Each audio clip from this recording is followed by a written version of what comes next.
What is the business? What is the business? What is your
How does your business handle income, expenses, and savings? Nakahiwalay na kasi yung mga nagiging expenses namin, tas yung income, kung ano yung kinikita nung sa funeral, ah, binibili namin ng mga ibang gamit para ma-improve yung business. Tas yung iba, itinatabi para sa savings. Okay po. What is the business starting capital and where it is source of it? Business capital is around 500,000 to 700,000. Ah, nag-ano kami, ano ba tawag doon? Lumapit kami sa co-op tapos inimprenta muna namin yung titulo ng lote namin para makakuha ng fund para sa business. What is your business and what are the services or product that it provides? Yung business mo namin is funeral service. Nagpo-provide po kami ng funeral service, cremation, transport services, tapos po flower arrangement. Tapos meron din po kami ngayon pinapagawang chapel para sa burial. Where does the starting capital had been sourced? Ayun nga po, nag-imprenta kami ng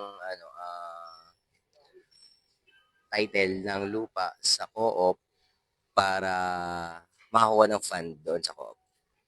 Kung mag-umutang kami sa co-op, pinalit namin yung titulo na lupa. Yes, pero na fully paid naman na namin siya ngayon. Do you plan to expand the business? Where will the expansion plan will be sourced? So far, wala pa naman kaming nakikita kasi na target location para mag-expand or lagay ng naka-focus pa lang kami ngayon dito sa pinaka-main namin. What is the business marketing strategy and how do they reach new customers? Marketing strategies, nagpo-post kami sa Facebook ng mga funeral setups namin. Tapos, ginagandahan namin yung flower arrangement para mas kaakit-akit sa mga customers. And then, nagbibigay kami ng murang budget friendly na services para sa tao. How do they analyze and respond to competition in their market? Actually, may competition, pero sa pricing competition naman halos wala. Kasi almost same pricing naman kapag sa mga funeral businesses. Ang nagiging competition na lang siguro is kung paano mas maganda yung magiging outcome nung burial setup. What tips do they have for students interested in starting a business? Tips? Ano po? Opo. Yung ano Bigyan po, ng tips? tips for student na kung paano po sila magtatayo ng sarili ng negosyo. Una, magsimula muna sa maliit. Hindi naman kailangan ng malaki agad. Then, tamang location, tamang market ng taong pagbebentahan, ah, yun. Basta usually location talaga pinakamaganda kasi pag maganda yung location mo, nandun yung ano ng tao, mas maganda yung magiging benta ng product mo. Tapos kasi ngayon more on ngayon internet technology, mas madaling makabenta kapag nagpo-post ka sa Facebook, sa mga social media, mas nakikita ng tao, mas nagiging aware yung tao. What is the business starting capital and where is the source of it? 500,000 saka pinag-ipunan po. Do you plan to expand the business? Where will be the expansion plan will be sourced? Oo, may plano akong i-expand kung marami na akong customer na hindi ko na kayang supplyan, kailangan ko talaga mag-expand. And lastly po, what tips do they have for student interested in starting a business? Kailangan talaga pag mag-start ka ng business, meron kang passion, saka hands-on ka sa iyong mga ginagawa. Saka sapat na puhunan. Yun po talaga ang importante.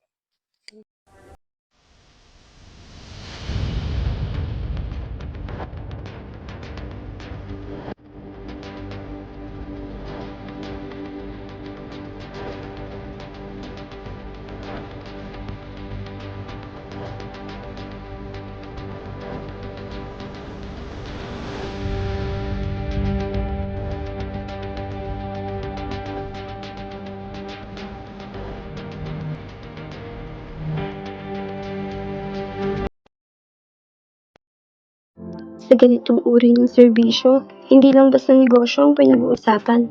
Ito ay tungkol sa pagbibigay ng maayos, parangal, at taus-pusong pamamaalam sa mga mahal natin sa buhay. Kaya mahalaga ang maingat na pagpaplano at mataas na kalidad ng serbisyo. Ngayong araw, pag-uusapan natin kung paano patuloy na lumalago ang negosyong ito mula sa kanilang expansion hanggang sa mga maaasahang suppliers na katuwang nila sa pagbibigay ng maayos at dignified na serbisyo.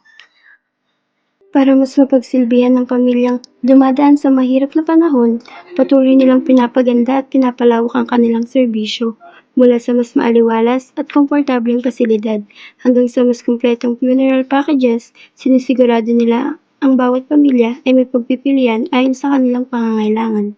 Totoo, may kaakibat itong gastos, pero para sa kanila, higit sa presyo ang halaga ng pagbibigay ng maayos at masikasong pag-aalaga sa mga naiwan. Sa ganitong larangan, hindi lang serbisyo ang dapat bigyang pansin, kundi pati na rin ang kalidad ng bawat gamit na ginagamit sa burol at seremonya. Dito pumapasok ang kanilang suppliers na nagbibigay ng maayos at dekalidad na ataul at iba pang mahalagang kagamitan. Ang maayos at maasang supply chain ay hindi lang tungkol sa produkto, ito ay tungkol sa pagpapanatili ng dignidad at respeto sa bawat serbisyong kanilang inihahandog. Sa huli, hindi lang kita o negosyo ang batayan ng tagumpay. Ang tunay na halaga ng kanilang serbisyo ay nasa malasakit na binibigay nila sa bawat pamilya kanilang natutulungan. Kaya patuloy silang nagsusumikap upang gawing mas maayos, marangal at maaliwalas ang proseso ng pagpapaalam. Dahil sa ganitong mga sandali, ang bawat detalye ay may dalang kahulugan. Sabi nila, sa bawat araw na maisinsilang ay may isang buhay ang kinukuha ng Panginoon at upang maibigay ang pinakanaayon at maayos na pag-aalala sa mga mahal sa buhay, ito ay naging inspirasyon ng isang pamilya sa San Jose del Monte, Bulacan na makapagbigay ng maayos at marangal na burol sa ating mga kabayan sa abot kayang halaga. Ang M. Pantaleon Funeral Services sa pangunguna ni Mrs. Marites Pantaleon nagsimula sa halagang 500,000 na kanilang hiniram sa isang cooperative na sinimulan noong August 25, 2018 na kung saan ngayon ay may itinayo na funeral homes upang makapagbigay ng lugar na pagdarausan ng burol at magbigay ng mas komportable at ligtas na lugar ang pag-aalala sa ating mga mahal sa buhay na namaalam na.